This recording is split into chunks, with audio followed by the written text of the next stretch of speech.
Hey, do your Mae West impression. Hmm. 9 men waiting for me at the door. Send one home. I'm tired.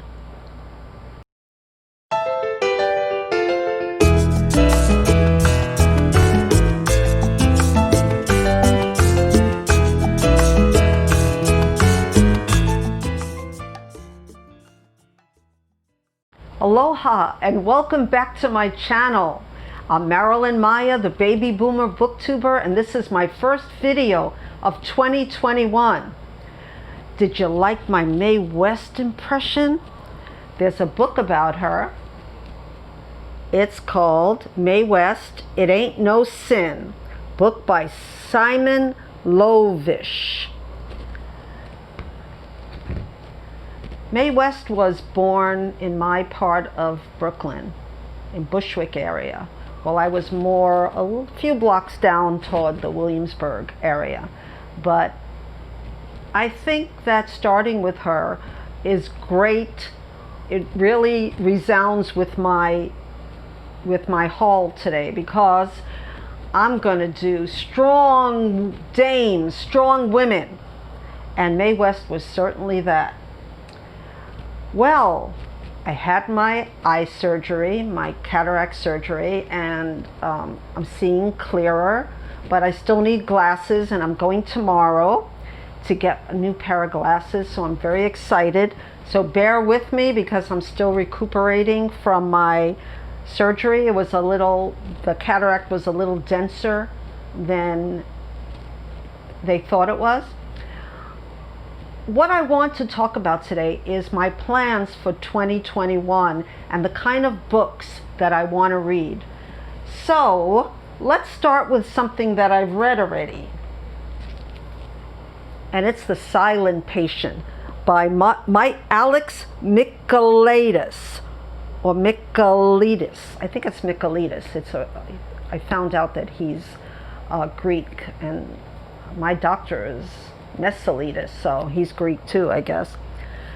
I had a lot of problems with this book, and I'm not going to talk about it right now. I did not like it for many reasons, but the main reason I didn't like it was problematic about mental illness and the mental health institution, or the way that they do things that wasn't right. So I'm going to do a review on this because it really bothered me. But that's one that I read already. Now, I also talked about having books or reading books in the new year that was going to make me have that feeling that makes you go back to a book and really don't want to finish it, because if you finish it, the pleasure is gone. And I have to say that I've picked up some other books. These books were published by the Dean Street Press, and they're called A Furrowed Middle Brown Book. And it's called Miss Plum and Miss Penny. And I have to thank Lil's Vintage World. It's a great channel, and I'm going to have it down in the description box. And she wears beautiful vintage clothes while talking about different kinds of books. And I have to say, when I first started Booktube, and I heard people say I had a grand time with the book, I had a good time with the book, I really didn't know what they meant, because I enjoyed books, I treasured books, cherished them, but I never really thought I had a good time with them. And I had a good time with this book, and I won't go very much into it. It's about 2 women, and this is in the early 1950s, and I'll just read a blurb that I found really funny. I do not anticipate for one moment that Miss Plum has been murdered, though I should have some slight sympathy with her assassin, if she had. So you can see the dark humor in this, and this is by Dorothy Evelyn Smith. And I was very happy when I just happened to read that she wrote a lot of other books that I'm going to get into it. The problem with this book is that you have to buy them new, and it's a little bit expensive, but this was a present for myself, by myself. I gifted myself. So I think I'll keep this forever. I want to reread it too. The next book, and I can't remember the booktuber who told me about it, it's called Old Bones by Helen Kitson. And I'll read you a little bit. Diana and her sister Antonia are house-sharing spinsters. I guess I should put on my old glasses. I guess my eyesight isn't as good as I thought it was yet. Diana and her sister Antonia are house-sharing spinsters who have never got over their respective first loves. Diana owns a gift shop but rarely works there. Antonia is unemployed, having lost her teaching job at an all-girls school following a shocking outburst in the classroom after enduring years of torment. Diana is a regular at the local library. Antonia enjoys her nice magazines, and they treat themselves to coffee and cake once a week in the village cafe. This sounds so great to me. And what I wanted to say about these two books is has to do with my plans. I plan to read books about and by older women. I think, since I've been watching and have joined Booktube, there's a lack of women who are in their 60s and 70s who are both Booktube creators and books and who talk about books by older women. We can say Miss Marple or Agatha Christie, and that's great, but there's so many others out there, and this is my plan for 2021. I plan to bring you books by old dames like myself. And another one of these books is by Vivian Gornick, who I really, really recommend as an author. She has written many books. She was an early feminist, and she wrote a memoir called Fierce Attachments about her mother that really touched me in so many ways. She's also from New York, so I think there's a theme here, though the book that I talked about before, they're from Yorkshire. I mean, it takes place in Yorkshire, England. So this is The Odd Woman and the City, and this is in her own words. For many years, I walked 6 miles a day. I walked to clear my head, experience street life, dispel afternoon depression. During those walks, I daydreamed incessantly. Sometimes I daydreamed the past, idolizing remembered moments of love or praise, but mostly I daydreamed the future, the tomorrow in which I would write a book of enduring value, meet the companion of my life, become the woman of character I had yet to become. Ah, that tomorrow. How wonderfully its energetic projections got me through innumerable days of wasteful passivity. Then, just as I was turning 60, an unusual development sent this cozy setup into a tailspin. I read this a while back. I don't remember much about it, so I'm definitely going to reread it. And like I said, her memoir is wonderful. So I plan to read books that make me happy, that aren't all important books, though I plan to do that during the year as well. Let me just say that I am doing also an Agatha Christie countdown, and I'm not going to do one that other booktubers are doing where they read every single book. I don't think I can do that. I think I've read about 80% of her books already. And I just reviewed last year, 2 weeks ago, last year, about The Cards on the Table, which was a Hercule Poirot book. And I said I didn't care for it. It was about bridge, and it was a little boring to me, though it was a closed circle mystery. Though, I mean, how boring can Agatha Christie really be? But I read, and I think this was also Lil that recommended that this was one of her favorite books, and it's called Five Little Pigs. And it was originally published as Murder in Retrospect. And let me tell you, I love this book. I might have read it before, but it was a delight from beginning to end, and I'll talk about that, and I plan to reread it maybe for the rest of my life. That's how good this book is.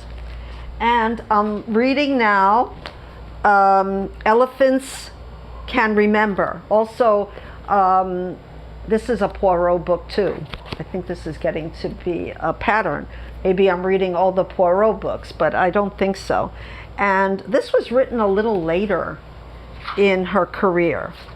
And I think it was in, let me just take a peek. This is 1972, so I'm not sure when she passed away, but this has to be later in her career. And at first I didn't like it. I didn't like the way it started, but I'm getting into it. So I'm about 25%, maybe not even that. And I remember, the thing about this is I remember the ending.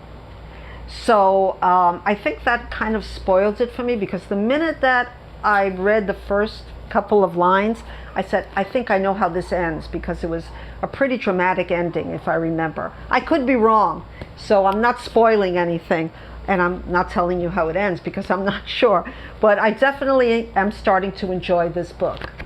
So I'm not sure if it's going to be on my favorite list. I know I read both of these books in my 20s. Okay. On the same channel, this is becoming a habit. On Lil's channel, she really likes Frances Fyfield. Not Frances Fyfield. I think it was on Lil's channel as well, but it could have been on another channel. She likes Patricia Wentworth. And these were Miss Silver mysteries. And I found I had one on my shelf. So I was really happy because I didn't want to spend any more money, and we can't really go to the thrift shops yet.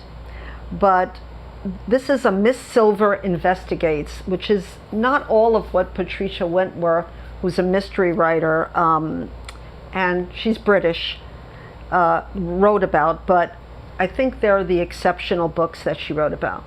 So in this one, and I don't think I've read it. I think I picked it up in a thrift shop, but I never read it. So Anne Jocelyn came home from the dead. Her husband Philip says he carried her off the beach at Breton, shot in the head by a German bullet, and he buried her in Holt churchyard. Now with the war almost over, the bombing stopped, her return explodes the quiet life at Jocelyn's Holt. She wants the quiet life. That doesn't make sense, but anyway, she wants her husband and her fortune back, and she'll get them. If that is really Anne Jocelyn, Miss Nellie Collins knows something about that, and now Nellie is dead. So Miss Silver is an exceptional sleuth and had originally been a governess, and she still looked the part. But for many good years now, her neat professional card carried the words private investigator. I'm not going to read you the rest, but the cover is really interesting. It's one of those Pulp Fiction covers with there's a woman laying on the floor, probably dead, surely dead, and there's, I guess that's Miss Silver with her glasses. I've never read a Miss Silver mystery, so I'm looking forward to this. This is one of my shelf reads. And on that vein, I wanted to just talk about another author that might be have passed away. Her name was Frances Fyfield, and I have an interesting story about this author. When I lived in New York, not when I lived in New York actually, when I used to visit New York when my children were small to see my mother, I went into the mystery bookshop, which was on 57th Street, West 57th Street. And from Catherine at Taking Tea with Catherine, she mentioned that they moved to another location downtown. But there was an older man, I don't think he's still alive, because this was like 30 years ago, and he was already old, but you never know. And I asked him, I wanted psychological mysteries, and he introduced me to Frances Fyfield, who's really, her books are not popular on YouTube, on Booktube, but I loved her books and I collected them, and unfortunately I gave away a lot of the books. I didn't want to be collecting books. I should have kept some of them. Didn't know I was going to be a booktuber. So it says Fyfield is the latest in a long line of great British mystery writers, yet she has her own distinctive voice. And I'll read you a little bit about Not That Kind of Place. And I know I read it. This is old. I read it a lot of times. The quiet English village of Branston seems an ideal place for Crown Prosecutor Helen West and Detective Chief Inspector Geoffrey Bailey to nurture their new relationship. It was certainly an unlikely spot for a crime of passion, but what else could account for the naked, hastily buried body of a woman found overnight in the woods? And that's all I'll say about that. But if I remember correctly, Frances Fyfield was a lawyer in Britain, and I remember a lot of things about her, but reading a lot of things about her, but I'm not quite sure anymore. But when I find out, after I reread this, I will let you know. I'm not going to talk too much about the next books. It's a thriller by Karin Slaughter. It's one that I had called The Good Daughter. This goes back into two books I talked about already. Well, one. And I bought this with my own money, but I'm too scared to read it. It's Karin Slaughter, The Good Daughter. And it's a thriller. And as I said before, two girls are forced into the woods at gunpoint. One runs for her life and one is left behind. And I haven't read it yet because it's set to be pretty gory. So what did I do? I went to the library and picked up an even gorier one that I heard was gory. It's called Pretty Girls. And Sisters, Strangers, Survivors. It's been more than 20 years since Claire and Lydia last spoke. Claire is the glamorous trophy wife of an Atlanta millionaire. Lydia, single mother, dating an ex-con, struggles to make ends meet. But neither has recovered from the disappearance of their sister Julia 2 decades earlier, and the shocking murder of Claire's husband brings the horror and heartbreak of the past rushing back into their lives. Reading the blurb didn't really scare me, but I've heard wonderful things, and I've heard that it has a lot of trigger warnings. So just be aware of that, because I'm very sensitive to trigger warnings in certain cases.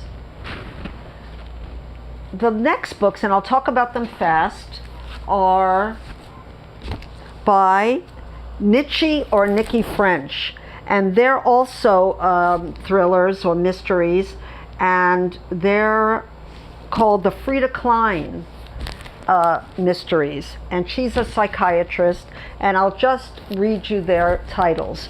And one is called Thursday's Children.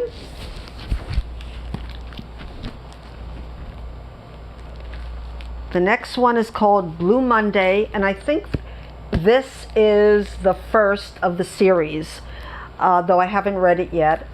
And it goes the days of the week, and Waiting for Wednesday. I couldn't find any more of these books, and I think I bit off way more than I can chew because I have to return these books eventually. So, but she's an older woman, and this goes into my theme of talking of reading older women. And why not? We all get old sooner or later, sometimes sooner. This is an Agatha Christie, and I'm pretty sure this is a Miss Marple book because it looks like Miss Marple. And it's Mrs. McGinty's Dead. And I know I read this one too, but so long ago that I'm going to reread it. Now we're going to talk about my important book. And this book was suggested to me by another booktuber, and I'll have his name down below.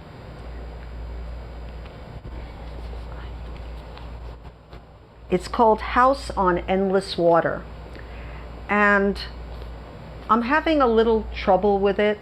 I'm having trouble getting into it, even though, and I think that if it wasn't a subject that I really cared about, I think I would have DNF'd it. Though it's written beautifully and the chapters are short, I find myself, there's been a big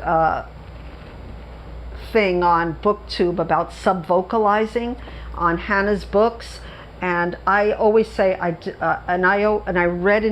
wrote in comments that I don't sub-vocalize, and I thought it was because that I learned how to read by sight reading instead of phonetics, but of course there could be a lot of different reasons for that, and I found that I was sub-vocalizing. In fact, I was reading this aloud, and I was wondering why. First, let me talk about the book. It's House on Endless Water by Emuna Elon, and this is a translated from the Hebrew book, and I think I was telling somebody in a comment that Emuna in Hebrew means faith, or even more than faith, a higher degree of faith. So he has a really interesting name. And let me read you the blurb, and then I'll tell you my problems with it. Renowned author Yoel Blum, I should say, reluctantly agrees to visit his birthplace of Amsterdam to promote his books, despite promising his late mother that he would never return to that city. While touring the Jewish Historical Museum, Yoel stumbles upon footage portraying pre-war Dutch Jewry and is astonished to see the youthful face of his beloved mother staring back at him, posing with his father, his older sister, and an infant he doesn't recognize. So, and I'll go on. The unsettling discovery launches him into a fervent search for the truth, shining a light on Amsterdam's dark wartime history. The deeper into the past Yoel digs, the better he understands his mother's silence, and the more urgent the question that has unconsciously haunted him for a lifetime: who am I? Becomes. So I know quite a lot about what happened to the Jews in Amsterdam during the war. I mean, not only because of Anne Frank, but because I've done research on the Holocaust. Because I wanted to, because I'm a Jew, because my mother never spoke about it. So I went into this book knowing that I would finish it, and I still know that I am. And knowing that the author is definitely a good author. Now let me just tell you a few of my problems with it so far. First, it's written in present tense, which I don't care for in any book, but in this book especially, it keeps the reader away from the main character in the book. It's written in third person, and it has alternative points of view. I'll tell you the problem with that. The alternative point of view is the book that he's actually writing as he goes back to discover his past. And the book is also written in present tense. And I have to read it aloud, or I can't remember if it's the book or if it's him speaking, Joel. And so it's quite confusing.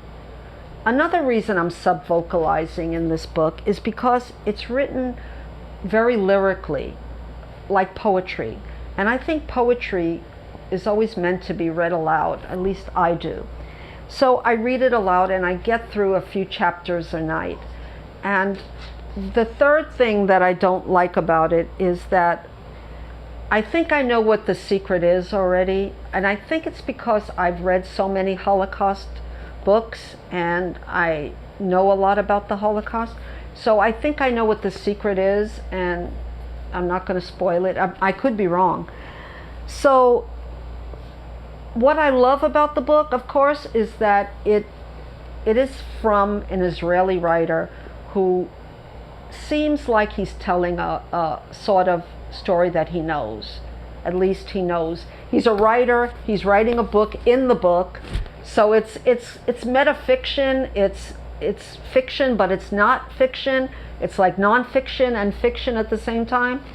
So it's an important book, but I wish that one of the points of view had been written in first person so that you can distinguish between them. One, you can feel closer to him, because right now he's coming off as pretty whiny and a little entitled, distant from his family, not really in love with life, and I'm sure there's a reason for it, and we'll find out. But him, with this, the way he's telling the story in third person, in present tense, is not giving me a good chance to enjoy this book the way I want to. However, I'm going to finish it, so I will let you know more about that later. So is that enough books for you? Because I have more, but I don't want this to be 100 years. I want to thank everyone for all the kind comments that people are wishing me, kind wishes about my surgery and my other health problems that came up this year or last year. And I hope that you enjoyed my Mae West impression. I just came up with it today. I'm not an impressionist. I don't do impressions usually, but this was a pretty easy one, being that I'm from Brooklyn and I'm an old dame like she is. And let's read more that really not only empowers us by seeing older women be portrayed as strong, even during the 30s, the 40s, the 50s, and presently, and to read older women, to respect that old women have something to say. I know I have a lot to say, maybe too much to say, and these women who are in these books gave me a lot of pleasure to read. So I hope you will join me in my next video, and I'll have better glasses so that I don't have to struggle along. And thank you so much for watching. Please subscribe if you haven't already, and press the like button. I really appreciate all of you. So until the next time we meet, aloha.